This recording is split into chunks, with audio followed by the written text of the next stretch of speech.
Assalamualaikum warahmatullahi wabarakatuh.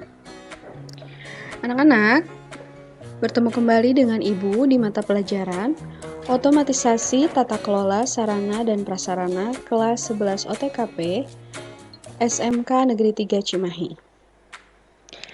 Jangan bosan-bosan ya belajar di rumah.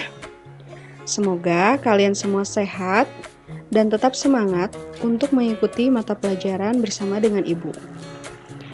Anak-anak, di pertemuan hari ini kita sudah memasuki ke materi yang terakhir untuk bab 2 tentang kesehatan dan keselamatan kerja dalam perkantoran. Untuk pertemuan ini kita akan membahas prosedur K3 saat bahaya kebakaran dan gempa bumi. Silahkan disimak ya. Anak-anak, pada pembahasan kali ini akan disajikan prosedur keselamatan kerja serta pelaksanaan keselamatan kerja apabila terjadi bahaya di kantor. Nah, kali ini kita akan membahas pelaksanaan prosedur K3 di kantor saat terjadi kebakaran dan gempa bumi. Anak-anak, materi pembahasan pertama adalah kebakaran di kantor. Di sini kita akan membahas pelaksanaan keselamatan dan kesehatan kerja atau K3 di kantor dari bahaya kebakaran. Coba kalian perhatikan gambar kantor yang terbakar berikut ini.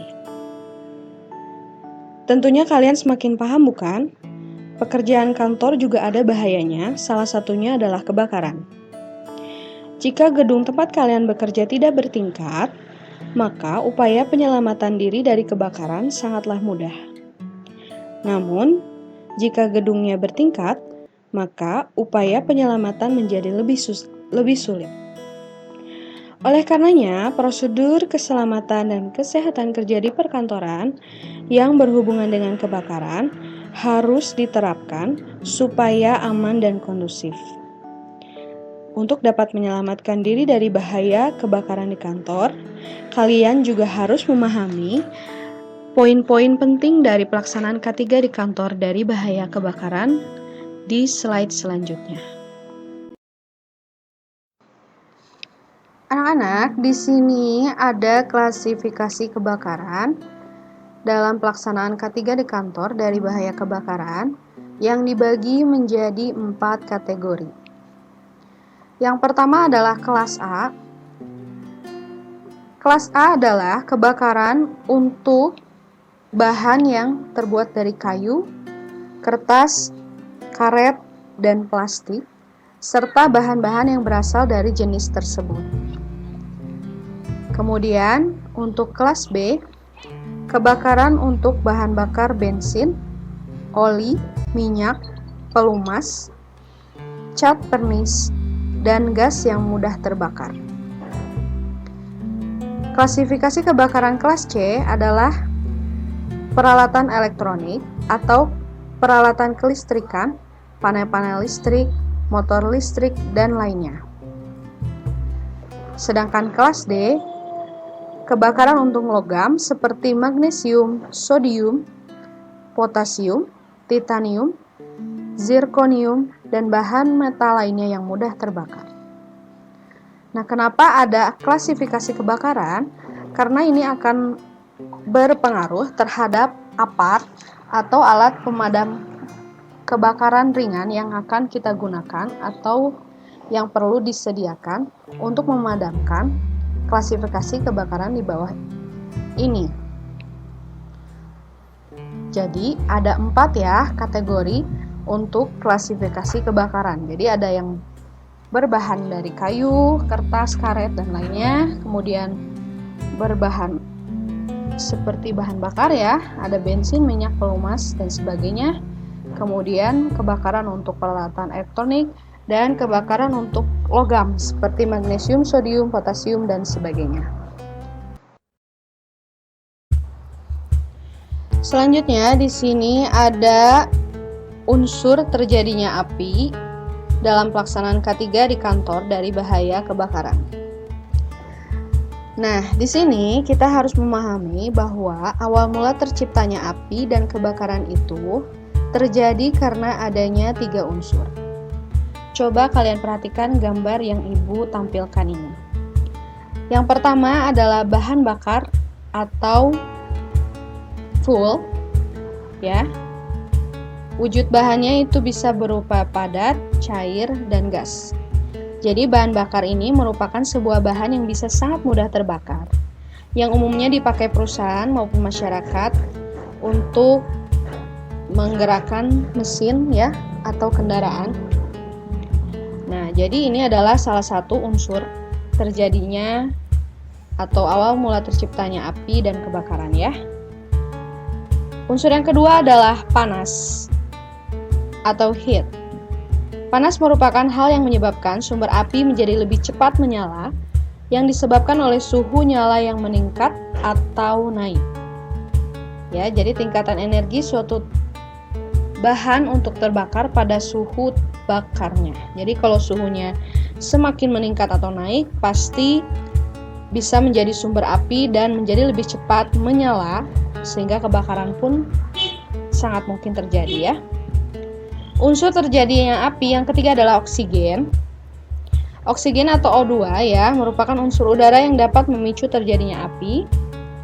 Jadi, oksigen ini adalah gas yang mendukung proses pembakaran. Dan rata-rata udara kita itu mengandung 21% oksigen. Nah, untuk apa kita tahu unsur terjadinya api? Kita dapat menyimpulkan ya, bahwa terciptanya api atau kebakaran akibat terjadi penyatuan ketiga unsur ini. Ya, jadi ada unsur bahan bakar, panas, dan oksigen. Jika salah satu unsur itu tidak terpenuhi, maka api tidak akan terjadi. Jadi, dalam hal menanggulangi kebakaran, dapat ditempuh dengan meniadakan salah satu, dua, atau ketiga unsur pembuat api tersebut. Jadi, kalau misalnya hanya ada oksigen, ya pasti belum tentu bisa terjadinya api ya. Atau hanya sekedar ada bahan bakar, itu juga belum tentu terjadinya api. Jadi harus ada ketiga unsur ini baru bisa terjadinya api atau awal mula terciptanya kebakaran. Nah, jadi misalnya ya, setelah kita mengetahui 3 unsur ini, ada cara-cara yang dapat kita tempuh untuk menanggulangi kebakaran. Misalnya yang pertama, meniadakan bahan bakar yang dilakukan lewat pemisahan dan menjauhkan bahan-bahan yang dapat menambah bahan yang terbakar. Jadi misalnya kita menjauhkan bahan bakar atau fuel ya dari bahan yang mudah terbakar. Yang kedua adalah meniadakan panas atau menurunkan suhu, yang bisa dilakukan dengan menyiram dengan air. Ya, jadi supaya suhunya bisa turun, ya, kita bisa melakukannya dengan menyiramnya dengan air. Yang ketiga adalah meniadakan udara atau oksigen ya. Caranya dengan mengisolasi api dengan pemadam karbon dioksida dan pemadam lainnya agar api mengecil dan kemudian mati. Nah, itu dia unsur-unsur terjadinya api dan bagaimana cara kita menanggulanginya.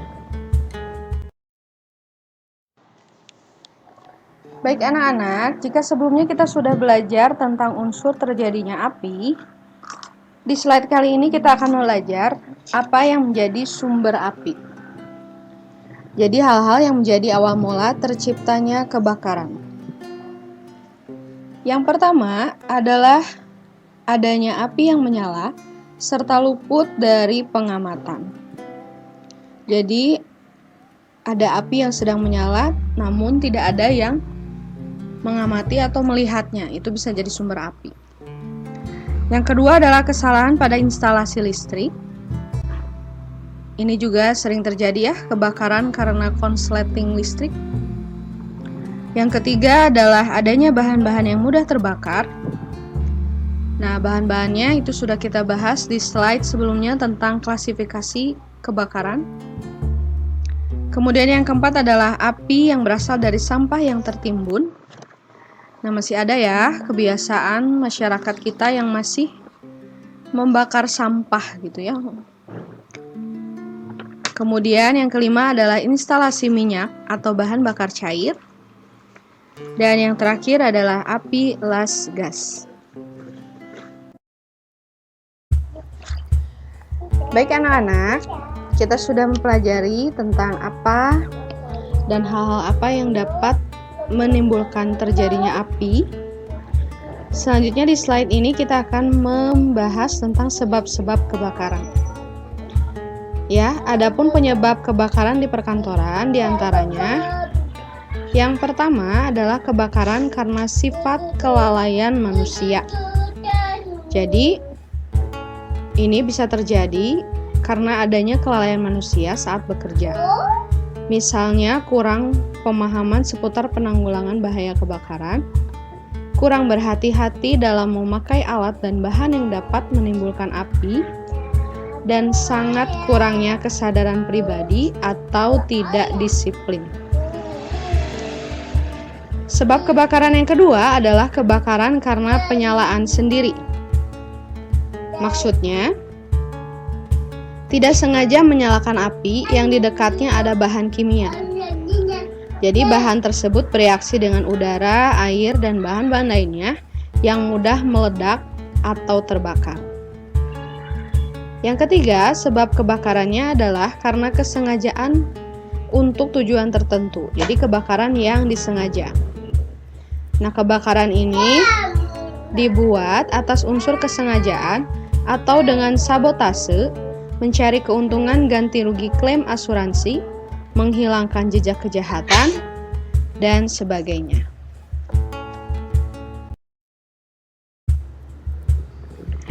Anak-anak, kita sudah membahas ya apa saja yang bisa menimbulkan terjadinya kebakaran. Lantas, selanjutnya bagaimana kita bisa mencegah kebakaran? Di sini ada peralatan pencegahan kebakaran ya, yaitu perlengkapan dan alat pemadaman kebakaran yang sederhana yang bisa kalian temui di kehidupan sehari-hari. Nah, yang pertama adalah air dan ember. Tentu saja ya, kalau dalam benak kita ketika terjadi ada kebakaran, pasti yang terpikir adalah air dan ember untuk membawanya. Sifat air sangat baik dipakai untuk memadam kebakaran. Persediaan air bisa dibuat melalui pembuatan cadangan bak-bak air dekat daerah bahaya. Adapun alat pendukungnya berupa ember atau selang, atau pipa karet atau plastik. Alat pemadam kebakaran sederhana yang kedua adalah pasir. Pasir dan skop. Ternyata bahan pasir juga mampu memadamkan kebakaran. Biasanya pasir digunakan untuk menutup benda terbakar sehingga udara tidak masuk dan api menjadi padam. Caranya yaitu dengan menimbun benda yang terbakar menggunakan skop atau ember. Yang ketiga ada karung goni. Karung goni atau kain lainnya ya. Jadi ini adalah jenis kain yang jika kita basahi dengan air, maka akan sangat efektif untuk menutup kebakaran. Yang selanjutnya adalah selimut atau kain basah ya, sama seperti karung goni. Jika dibasahi dengan air terlebih dahulu, maka sangat efektif untuk menutup atau memadamkan kebakaran.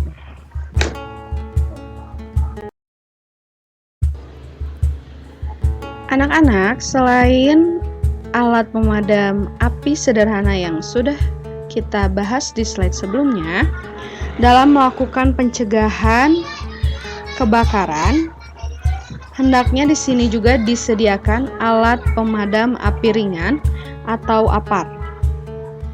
Jadi, jika pada suatu instansi perkantoran terjadi kebakaran, hendaknya api segera dimatikan dengan APAR supaya api tidak menjalar serta menjadi sangat besar. Nah, untuk itu kita harus mengenal bagaimana bentuk dari APAR ya, dan bagaimana cara menggunakannya. APAR merupakan sebuah alat yang ringan berupa tabung ya, APAR ini berfungsi untuk memadamkan api pada awal terjadinya kebakaran yang hanya bisa dilakukan oleh satu orang saja. Nah, APAR ini harus diisi ulang ya. Pengisian ulangnya harus disesuaikan dengan jenis dan konstruksinya. Jenis APAR bermacam-macam ya. Ada APAR air, APAR busa, APAR serbuk kering, APAR gas halon, dan APAR gas karbon dioksida. Nah, APAR juga bisa dijeniskan berdasarkan tipe-tipe kebakaran ya. Misalnya di gambar ini ada dry chemical powder, itu untuk memadamkan api kelas A, B, dan C. Sedangkan foam AFFF itu untuk memadamkan api kelas A dan B. Sedangkan karbon dioksida itu untuk jenis kebakaran kelas B dan C.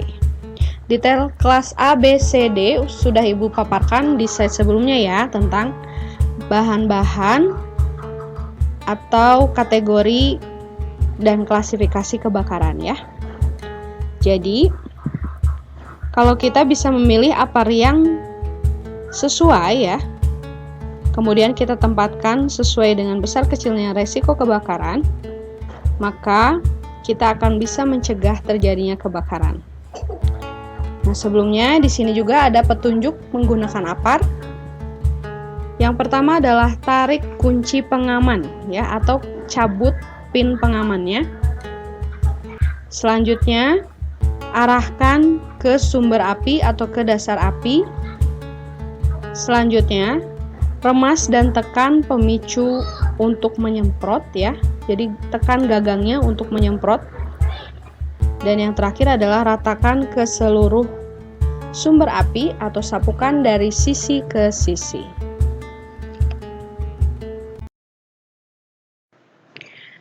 Selain alat pemadam api sederhana dan juga alat pemadam api ringan atau APAR, di sini juga ada alat pemadam kebakaran besar. Jadi, ini adalah alat pemadam kebakaran yang ukurannya besar, berfungsi untuk menjaga apabila terjadi kebakaran dalam gedung yang ukurannya besar, bahkan bertingkat atau pencakar langit. Alat-alat pemadam kebakaran besar ini ada yang dilayani secara manual, ada pula yang bekerja secara otomatis. Yang pertama adalah sistem hidran. Coba kalian perhatikan gambar ini. Pernahkah kalian melihat hidran ini pada sebuah gedung? Jika pernah, sangat mencolok bukan ya? Warnanya merah, menyala, gitu ya. Nah, perlu kalian pahami, sistem hidran ini merupakan alat pemadam kebakaran yang memakai air sebagai bahan untuk memadamkan api. Lihat ya, komponennya ada selang, ada pipa gitu ya. Jadi ketika terjadi kebakaran itu bisa langsung digunakan.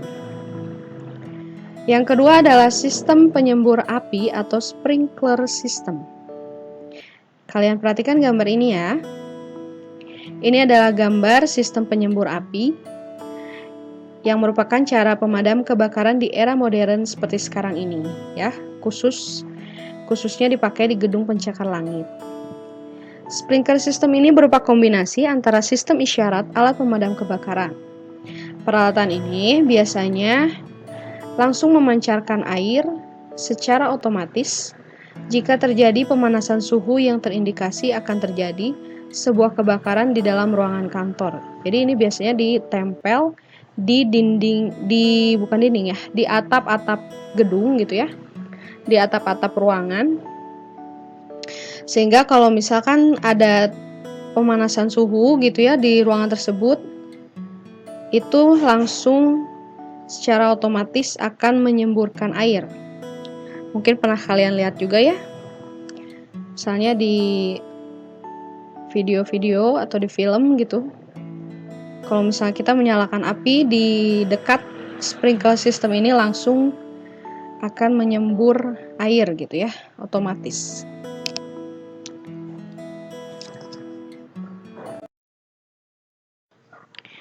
Baik anak-anak, di sini ada materi tentang persiapan penanggulangan kebakaran di kantor. Jadi di sini ada hal-hal yang perlu kita perhatikan mengenai tindakan persiapan menanggulangi kebakaran di perkantoran. Pertama, kita harus bisa merencanakan instalasi pemadam kebakaran seperti yang Ibu jelaskan di slide sebelumnya ya. Misalnya mempersiapkan pipa-pipa hidran ataupun sprinkle system ya, atau sistem penyembur api yang dipasang di atap-atap ruangan.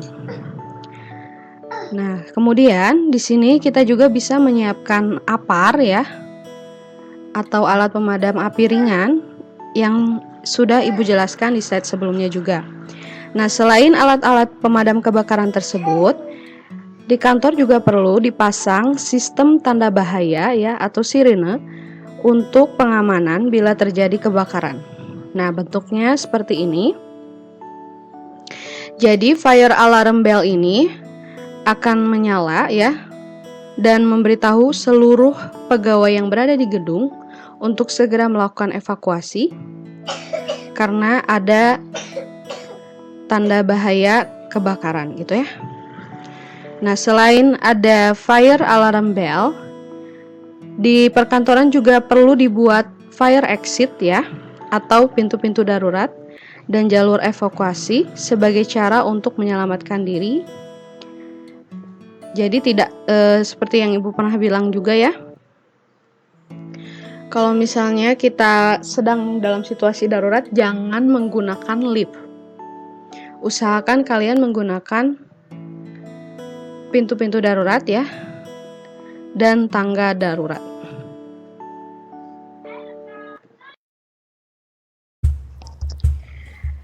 Kita masuk ke materi yang kedua, yaitu bahaya gempa bumi dan bagaimana pelaksanaan keselamatan dan kesehatan kerja di kantor dari bahaya gempa bumi.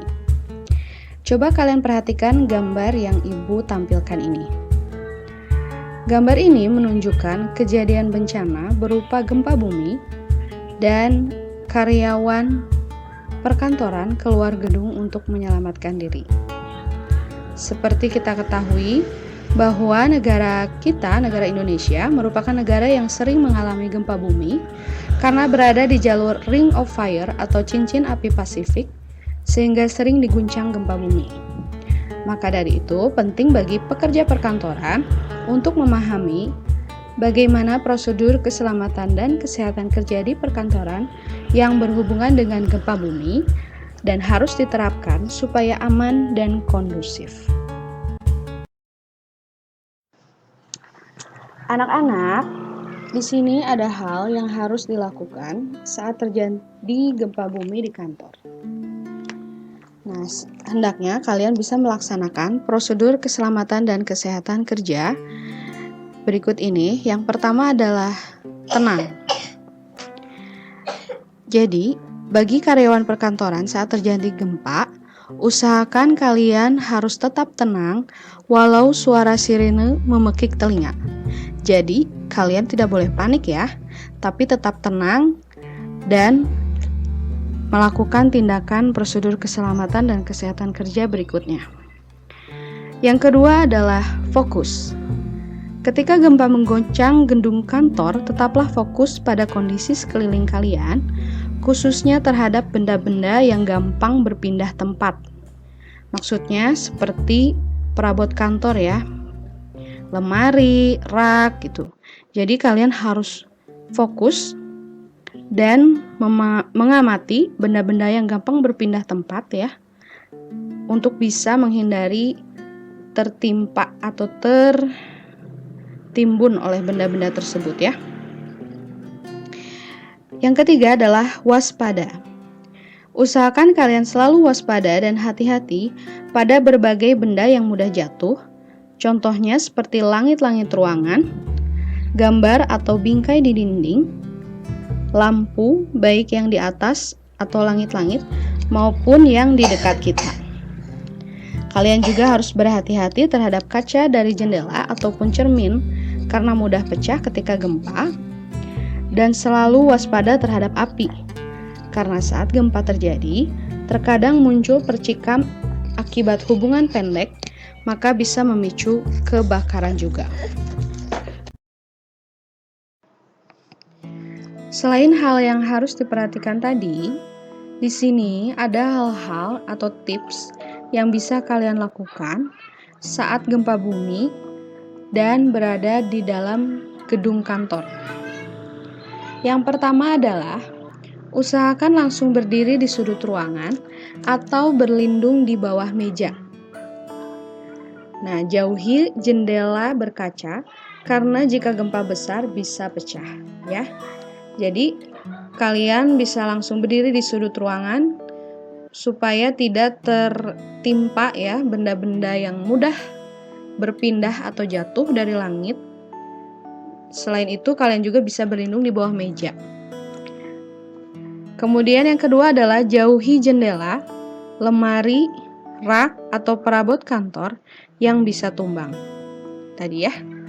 Kemudian yang ketiga adalah ambil benda yang bisa dipakai untuk melindungi kepala dari jatuhan atau reruntuhan. Ya, misalnya benda-benda yang bisa melindungi kepala kalian. Misalnya ada apapun lah di situ peralatan kantor yang sekiranya menurut kalian bisa melindungi kepala kalian ya. Kemudian yang keempat, jangan menggunakan lift. Ya, apalagi ini kalian yang berada di gedung kantor yang bertingkat, usahakan untuk keluar menggunakan tangga darurat. Ya, hal ini karena saat gempa bisa saja aliran listrik itu mati, sehingga menyebabkan lift terhenti dan kalian bisa terjebak di dalam lift. Ya, intinya jadi kalian jangan tergesa-gesa untuk keluar gedung kantor bila gedung kantor kalian bekerja itu bertingkat. Tetap bertahan di lantai yang sama sampai gempa reda, atau kalian berlari ke lorong atau koridor ya, dan mencari tangga darurat.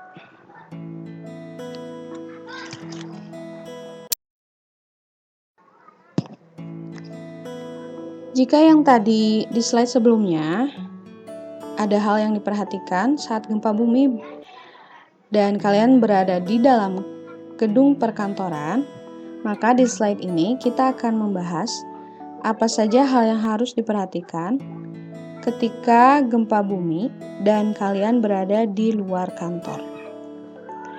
Yang pertama, ketika gempa terjadi, kalian jangan menyalakan korek api, rokok, atau aliran listrik. Ya, karena ini bisa memicu terjadinya kebakaran juga. Yang kedua, usahakan kalian melindungi tubuh jika berada di dekat kaca yang pecah dan puing bangunan yang runtuh. Jadi, lindungilah tubuh dan terutama kepala kalian ya. Yang ketiga, menjauhlah dari bangunan gedung bertingkat. Jauhilah dinding, tiang, papan baliho atau papan iklan, karena itu bisa saja ambruk ketika gempa. Dan yang terakhir, pergilah ke tempat terbuka dan aman ketika gempa terjadi, supaya kalian tidak tertimpa oleh benda-benda yang bisa saja ambruk karena terjadi gempa. Baik anak-anak, sebagai feedback untuk pembelajaran hari ini, di sini ada tugas K3 yang ketiga, yaitu petunjuknya. Silahkan kalian amati komponen-komponen alat pemadam kebakaran dalam gedung perkantoran berikut ini. Yang pertama adalah APAR, alat pemadam api ringan. Yang kedua adalah sistem hidran. Jadi, dari dua alat ini, kalian tuliskan komponen-komponen dari masing-masing alat tersebut dan cara kerjanya. Kalian boleh mencari jawabannya di sumber internet ya. Kemudian hasilnya kalian tuliskan di buku tugas dengan ketentuan seperti tabel berikut ini. Ada kolom nomor, jenis alat pemadam kebakaran, komponen, dan cara menggunakan. Komponen itu berarti bagian-bagian dari alatnya gitu ya. Nah, setelah kalian tulis di buku tugas, jangan lupa untuk foto dan upload di Google Classroom. Jika ada hal yang kalian tidak mengerti, jangan sungkan untuk bertanya kepada Ibu via WhatsApp. Baik anak-anak, itulah yang bisa Ibu sampaikan di materi bab 2 tentang keselamatan dan kesehatan kerja dalam perkantoran. Mohon maaf bila ada kekurangan dan kesalahan. Sampai berjumpa kembali minggu depan. Assalamualaikum warahmatullahi wabarakatuh.